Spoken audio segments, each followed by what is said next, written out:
ارے تم پھر آ گئی کچھ مانگنے؟ جی بھابھی وہ میرے گھر میں راشن ختم ہو گیا تھا تو بس بس بہت سن چکی تمہاری یہ کہانیاں، اب تنگ آ گئی ہوں میں۔ بھابھی وہ میری بیٹی کی اسکول میں فیس بھی جمع نہیں ہوئی نا، تو بس اسی لیے۔ رہنے دو، بس کرو، ہم نے بھی کوئی نا درخت لگا کے نہیں رکھے ہوئے کہ جب چاہا پیسے اتار لیے اور یہاں وہاں بانٹ دیے۔ اب تمہارے بھائی دے کے گئے تو بس دے دیتی ہوں میں۔ السلام علیکم۔ وعلیکم السلام۔ میں نے سوچا کہ جاتے جاتے آپ سے مل لوں۔ بس بس ڈرامے نہیں کرو، تمہیں پتا تھا نا کہ میری امی آئی ہوئی ہے، میں نے اچھے اچھے کھانے بنائے ہوئے ہوں گے، تو بس تم کھانا کھانے آ گئی یہاں پر، جب دیکھو منہ اٹھا کے آ جاتی ہو بس کبھی بھی۔ نہیں نہیں بھابھی وہ ایسی، جانتی ہوں میں تمہیں، چپ رہو بس۔ ہاں اچھا آنٹی وہ میں چلتی ہوں، بچے گھر میں اکیلے ہیں نا، تو میں پھر کبھی آ جاؤں گی آپ سے ملنے کے لیے۔ یا اللہ یہ میری بیٹی کس طرح سے بات کرتی ہے، اللہ پاک اسے ہدایت دے۔ میں نے نا اپنے کچھ پرانے کپڑے نکال کر رکھے، جاتے وقت یاد سے لے جانا میرے وہ کپڑے، اور سنو ماسی نہیں آئے گی 1 مہینے کے لیے، تم یہاں پر کام کرنے آ جانا، ٹھیک ہے؟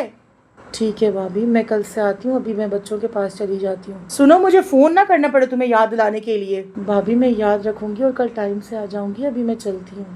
امی میں نے آپ کے لیے نا یہ بہت زبردست سوٹ لیا ہے، اتنا مہنگا لیا نا کہ آپ دیکھتی رہ جائیں گی۔ ارے اس کی کیا ضرورت تھی بیٹا، میرے پاس تو پہلے ہی اتنے سارے کپڑے پڑے، بنانے کا ٹائم ہی نہیں ملتا مجھے تو۔ اور گفٹ میں نا مہنگا سستا کبھی بھی نہیں ہوتا، گفٹ گفٹ ہوتا ہے۔ اگر میں تمہیں ایک بات کہوں تو تم برا تو نہیں مانو گی؟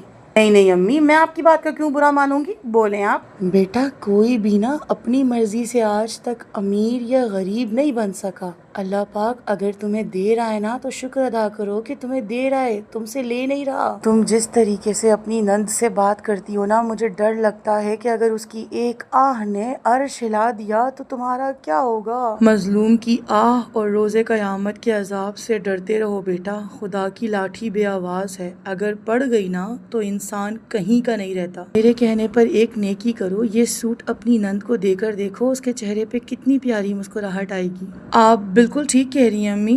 مہوش بیٹا یہاں آنا۔ جی آنٹی، آپ نے بلایا مجھے؟ نہیں مہوش، اصل میں تمہیں میں نے بلایا ہے، میں تمہارے لیے یہ سوٹ لے کر آئی تھی، بتاؤ کیسا لگا تمہیں یہ سوٹ؟